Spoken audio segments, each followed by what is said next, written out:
Need a boost? Sometimes all it takes is tapping into your inner cool. Icebreaker's gum helps you unleash the confidence within. Each chew releases a rush of icy flavor powered by cooling flavor crystals, sending a wave of refreshment to reinvigorate all your senses. Icebreaker's convenient pack fits everywhere, from car cup holders to backpack pockets, so you can find your cool wherever you go. Grab Icebreaker's gum online or at a store near you. You know what's really terrifying? That unfinished college degree lurking in the background, just sitting there, waiting for you. That's where Southern New Hampshire University comes in. With flexible online degree programs, there's no commuting, no rigid schedule, and no more excuses. Plus, they have some of the lowest online tuition rates in the U.S. Visit snhu.edu/morbid to learn more before your degree becomes just another story about what could have been. Chilling crime cases are mysterious, but finding coverage shouldn't be. With the State Farm Personal Price Plan, you have options and can personalize your plan to help create an affordable price so you can get back to cracking all of life's bigger cases. Talk to a State Farm agent today to learn how you can choose to bundle and save with the Personal Price Plan. Like a good neighbor, State Farm is there. Head to statefarm.com to get a quote. Prices are based on rating plans that vary by state. Coverage options are selected by the customer. Availability, amount of discounts and savings, and eligibility vary by state.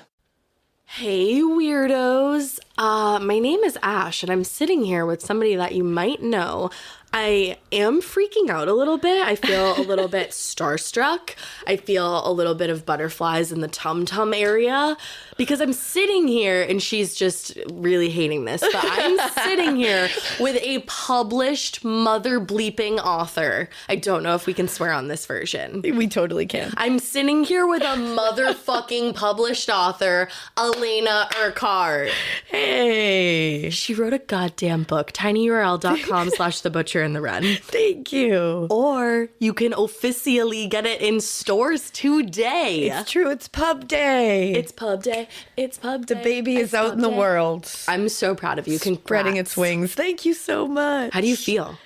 It's wild. Yep. Because I was working on this book before we even started the podcast. Yeah. Like years before we started the podcast. Absolutely. So it's really wild that it's just come to fruition the way it has. And it's wild, like, you guys fucking rock, because the fact that you were even giving it a chance and the way that you've supported it and supported me, you're fucking amazing. I cannot thank you enough. I am so beyond grateful for each and every one of you. I can't describe it. No, you people truly, you blow our socks off, and you're blowing Alaina's socks off especially. Truly. And, you know, today is rainy and it's gloomy and it's foggy. It's my ideal weather. If it wasn't so humid and like warm, it would be perfect. Maybe the rain will break a bit of the humidity. Yeah, maybe the temperature will drop and it will officially be like exactly what I ordered. My gosh, imagine. For this day. That would be great because I would just want the rain to stop a little bit. I'll take the gloom for you because my outfit that I ordered for pub day that matches the book. I'm obsessed with you. Is not going to work well in the rain. I'm literally obsessed with you. I love you so much.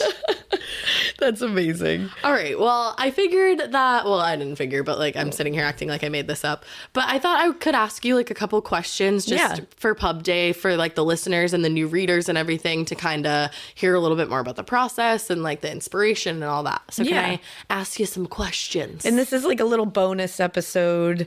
This, you know, this is ad free. This is just kind of like an extra this week. Just because we were excited and we figured we would give you guys a little sneak peek of the first few pages of a chapter, like the audio version. So we'll plop that in here in a little bit. Ooh. And that way, if you haven't bought it and you're on the fence, and maybe it'll intrigue you, maybe not, but I hope it does. And we just figured it would be a fun little bonus thing to do. Yeah. And you led me, that was like a great segue because I was going to ask you, speaking of like they get to hear a little bit of a chapter. I know that you write a little bit out of order. So I know that you did not start with the first chapter. No. That's right? No. Do you remember what chapter you did start with? Yeah, I don't know exactly the chapter number, but it's a chapter that is kind of like one of the big crescendos of the book, and it's like the big gnarly thing that I don't want to give away, but it's basically like almost in the middle somewhere. It's like pretty in the, and then I kind of I blossom out from there. Whatever. The way I do it, I don't know if anybody else who writes does this, but I just slammed my knee into the table. But maybe writers do that too. I don't know. But I basically, I think of a scene that I really want. And then I'm like, well, I just have to write that. So I write it, and then I just kind of make everything work around that. Okay. And then other scenes will pop in, and even if they're completely out of order, I just figure out a way to connect them somehow. You know, it's so funny. You taught me that, and that's actually how I do Morbid episodes. Really? Yeah, because you've told me that for so long. Yeah. So I'll start Morbid episodes like that. That's so funny. When you were writing the book, though, did you feel like there was a certain chapter that was the hardest one to write for any reason? Or did it all kind of flow? I think they all kind of flowed. Like, it felt really good once it started going. There was a couple where it's kind of it can be tough when you go into like little periods of like I think I heard like an Aaron Sorkin interview, and he was saying, like, somebody asked him, like, do you ever go through writer's block? Mm-hmm. And when I was listening, I was like, please tell me you do. And he was like, oh no, like, my default mode is writer's block. Like, I'm living for the time when I'm not out of writer's block. Do you feel that way? I was like, I feel that so hard. Like, you feel like your default mode is writer's block, and that you're like, oh my God, I don't know what to write. And then when you break it, it just like explodes. Yeah. Like it's like a dam unleashing. It's just like a levee came open and everything flowed out. And so there's a couple that were like setup chapters that you kind of have to put some information in there, and those could be a little tough if you're not in the right mindset to write that kind of thing. But again, once you start, I feel like you just get so excited by your own characters and your own world that at least I just like kept going. Yeah. We had to shave a lot of writing out of it, actually. Really? Which, like, maybe we'll be able to share some of the extra stuff that we kind of like chopped a little bit, because we just, everybody who listens to this podcast, brevity is not my strong suit. I say it all the time. She said it from day one. And I was writing like an epic fantasy novel at this point. So we were like, we need to calm down and bring this into like a more digestible length. I love that. It's so funny to hear that, like, you actually did experience writer's block, because all I know of you is to be writing. So I'm like, I feel like there's never a time where you're blocked. Like, I'm always seeing you just furiously typing. And I think that's part of it too, is like, even if you're blocked, just write something. Even if it's dumb, garbage. Even if you look at it later and you're like, what the hell was that? At least it's like, it gets some of it out. I think it kind of like unblocks a little bit of it. Right. And obviously, like, we know this is your first novel. Did you take like writing classes, or did you take any kind of course or anything like that? Or did you just teach yourself how to do this? I took a lot of like English courses and creative writing courses in college just because I liked them. They weren't my major by any stretch, but I liked them, and I always just wanted to write because I was a big reader my whole life. Like, my parents were big about books and reading. Like, and I've passed it on to my kids now, as like, when it was one of those things, my mom was like, you're not going to get a toy every time you go to the store. You know how kids always want, like, you go to Target, they want a toy. Of course. But my mom was always like, no, you can't, that's not happening. But you can always have a book. Yep. Wherever we go. If I was like, can I have this book? She was like, yep. It was always, yep, you can have that book. I remember when we would go to BJ's with her when we were little, and she would literally like set us off in the book when section. we were little, you've always like been like not way older than me, but older. Yeah. But she would like drop us in the little book section. She'd be like, all right, I'm going to go shopping. Find your books. Yeah, like pick out your books and we'll she would meet. Always let us get however many we wanted. So that's always been like, books have just been such a huge part of my life, and I always wanted to write one, but it always just seemed like a very daunting task to me. Yeah. To sit down and write a novel, and it is. But once you start doing it, if you love your idea and you feel like confident in your idea, then you'll do it. So where did the idea for The Butcher and the Wren come from? Just my own, and actually this was like, it started from like a little nugget from a dream that I had, or a nightmare. And it was that somebody was chasing me and I couldn't see him. Ugh. And there was music blasting and we were outside, which was weird. And I felt like it was like swampy and gross, and like I didn't know what was happening, and I didn't know where I was running. And it was this open, like swampy bayou type atmosphere. And I like shot out of bed from it. And it was one of those dreams where your heart's racing and you're like adrenaline is pumping and you're like, oh. You still feel like you're in it. Yeah, and it kind of makes you feel like sick when you wake up because you're so shot out of adrenaline. Yep. And I was like, oh my God. And sometimes I'll write down like little snippets of dreams just because I think it's like interesting to look at later. And I've said this before to someone, I was like, usually I look at the notes and they're like nonsense. Like they make no sense. I've seen them before. Yeah. It's just like a purple chair roof. And you're like, I don't know what that is. Tell Jim. You're like, who's Jim? Tell Jim. I don't know what that is. But this one, I was so awake that when I wrote down a little snippet of it, it was very coherent. And when I read it the next day, I was like, I wonder who that guy was. And then I was like, who would that guy be?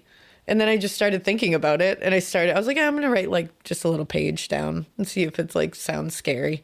And I just wrote it down and I started like fleshing him out a little bit.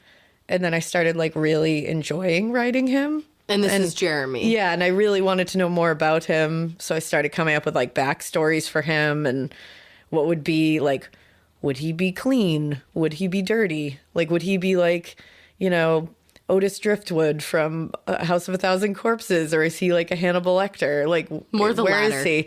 I would say he's definitely more the latter. But like, it just took off from there. That scene, and that ended up being the first scene that I ended up writing. It. That's where it all came from. So you said Hannibal Lecter for sure. Is there anybody else that inspired Jeremy's character? Probably. I'd say like that he's a good mashup of a lot of like horror movie characters that I love. Like he's definitely a Hannibal. He's definitely got bits and pieces of like American Psycho. I could see that in there. Or any like cases that we've covered like that haunted you? Did any people like that like seep into your writing ever? I'm sure that the idea of like him using sound, which scares him to scare other people. Mm-hmm. And I think that was like something that maybe crept into my head from cases that we've covered that just scare me so much that I was like, I feel like this needs to get out of my head. But I mainly went off of like horror things that I love just because it's like, it's fiction. Can be a little more like woo, you know what I mean? Like yes, two very different. Yeah, exactly. Like two very different brands of scary, I would say. Definitely. But he's definitely an amalgamation of like all my favorite horror villains. I love that. Yeah. Okay, so then who is Wren? Who is Wren inspired by?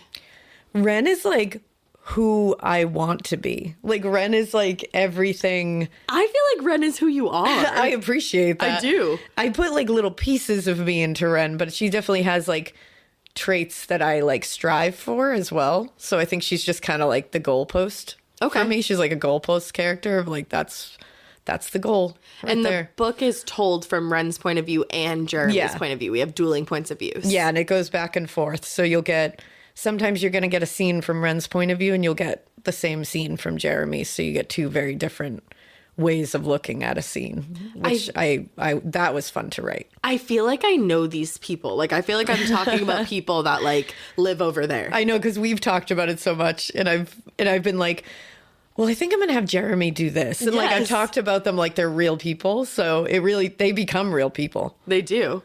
And I feel like you put so much of your knowledge from being an autopsy technician into the book. Like that's very clear. Was there other research that you had to do outside of just what you knew already? Oh yeah. There was a lot of, I did a lot of crime scene protocol research. Oh, cool. Because, that's always different and it can be different in different counties and different states. There's like, I looked up like the hunting laws for wild hogs in Louisiana. I don't think I've gotten to that part yet. Yeah. So it's just like, there's little things like that where it was like, I had to look up like research into these like very weird, like hunting things or something I don't know a lot about. So I did a ton of reading and research on that and like asked a few people I know that hunt. Okay. For like as a hobby. So I just wanted to know more about it. And like, I talked to people who like grew up doing that with like their dad or their mom or like their brothers or sisters or something. And they kind of told me how that goes in a family dynamic. And that helped me to write this for sure. I love that. Yeah. Kind of like really transitioning out of that here, out of like the whole writing process. And then when you found out that this book was actually going to be published, what was your first thought? that it is pub day today. Pub day. And I'm sitting here and the book is sitting next to me and Multiple I'm still books. like, what? Like, I'm still like, is that real? Like, can I touch that?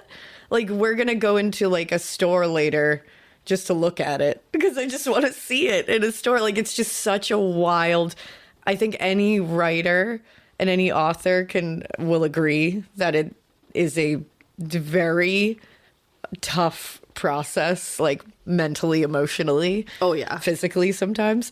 And it's like you get a lot of radio silence for a long time with no updates or sometimes not great updates. And you're just like, you feel like you're getting beat down a little bit. Right. But that when you get the yes, it's like nothing I've ever experienced. It's amazing. Because it must just feel like you're putting your diary into the world. That's exactly in a what way, it feels like. right? Especially with fiction, because it's like, this is just what I made up. Like, Yeah. this is my, like, it's me writing down this, like, fantasy story and then being like, okay, everybody, you can read this. It's like, usually you write these things down. I would write things like this down and then just never show anybody. Because I was like, well, that's just my story. Yeah. It's like very vulnerable to just give it out there like that, but Yeah. everybody's been so fucking amazing about it. I know. that You've made me feel amazing. Everybody has been really great. Yeah, you really have. I know. You've had like such a good experience so far, and that makes me so happy. Oh yeah. I'm watching. I'm watching everybody. But I have a question for not only myself, but the people. I feel like this is a burning question for the people, especially people, because I know some people out there have already finished the book, and they're probably dying to know, have we seen the last of Wren and Jeremy? Are we going to see this duo again? This duo. I wouldn't necessarily say they're a dynamic duo. No. So I'm not going to give anything away, but there is more of the story.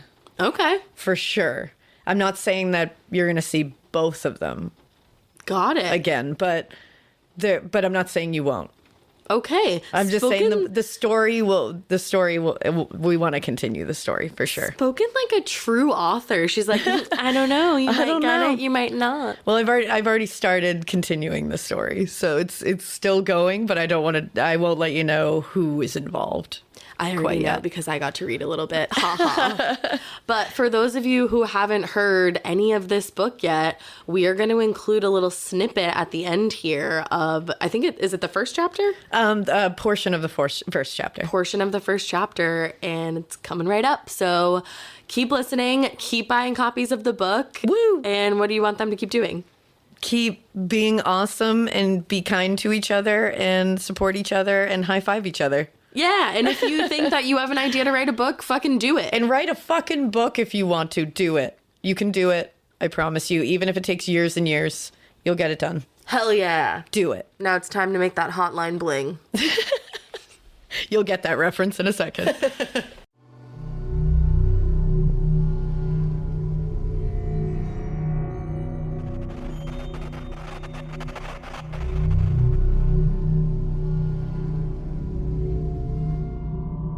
Jeremy hears the screaming through the vents. Hears it, but doesn't react. His nighttime routine is essential. The mundane, everyday tasks that he engages in make him more himself. The simple act of wrenching on the ancient faucet on his tidy bathroom vanity grounds and centers him. His night usually ends standing in front of this mirror. He is freshly showered, and normally he follows it with a close, leisurely shave. He likes to crawl into bed with a clean body and mind. He takes the time to ensure these preparations happen nightly, regardless of any outside disruption. Tonight, a particularly loud screech pulls him from his routine. He stares into the mirror, feeling rage entangle itself into his senses. He can feel it rising like an invasive rot. He can't think with the almost rhythmic screaming now rising from the basement. For as long as he can remember, he has hated loud noises. As a child, he would feel his surroundings close in on him like a vice whenever he was amid the sounds of a crowded place. Now, the only noises he craves are those of the bayou. Its symphony of creatures soothes him like a warm blanket. Nature always makes the best soundtrack. He tries to block out the screaming. This routine is sacred. He sighs, pushing a piece of blonde hair that has fallen lightly against his forehead back into place and flicking on the radio next to the sink. The only other time he can find solace in sound is when he listens to music. As he prepares for relief, Hotline Bling by Drake blares through the speakers, and he flicks it off immediately. Sometimes he feels like he was born in the wrong generation. He slowly washes away the blood and grime from his hands, trying not to concern himself with the muffled, agonized moans that loudly escape through the heating vents. He looks hard at his face in the mirror. Each year, he feels as though his cheekbones have risen slightly and become more prominent. It is an oddly satisfying consequence that aging has thrust upon him, and he feels blessed for it. A lot of well-adjusted people admire a well-sculpted skull. Most of them don't even understand how primitively ominous that particular fixation is. Most people don't allow themselves to see the savage side of a psyche that was crafted millions of years ago out of their ancestors' often brutal need to survive. These are the traits that evolution deemed to be useful. People are just too dumb to understand that their own predilections are suggestive of a gene pool that is rooted in brutality. He doesn't necessarily look like someone entangled in depravity. He appears innocuous, and at times could look downright wholesome. That's why it all works. There is a plant called Amorphophallus titanum that is colloquially referred to as the corpse flower. It's large, beautiful, and without any outward mechanism that would suggest it is dangerous. Yet, when it blooms, every 10 years or so, it releases an odor that resembles rotting flesh. It survives, though. It thrives. He is not so different from the corpse flower.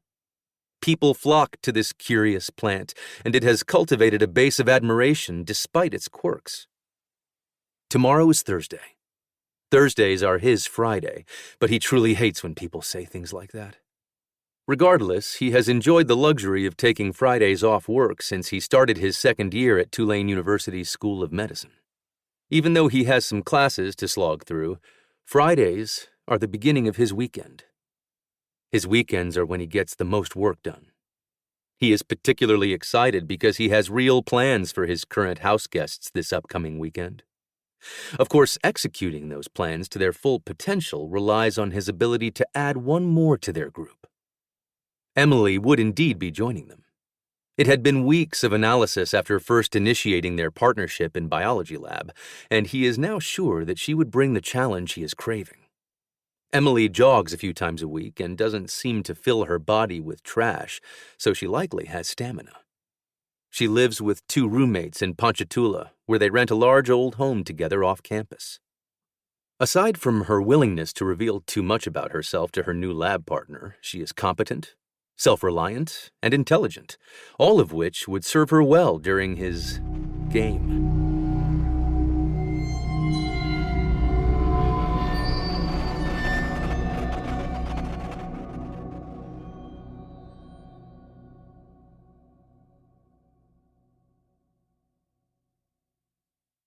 I like things my way, my coffee, my schedule, and my treatment. So I talked to my doctor about self-injecting with the Vyvgart Hytrulo pre-filled syringe, which contains F-gartigimod alpha and hyaluronidase QVFC. It's injected under your skin, subcutaneously. It means I can inject in my space, on my time. It's my treatment, my way. Visit VyvgartMyWay.com.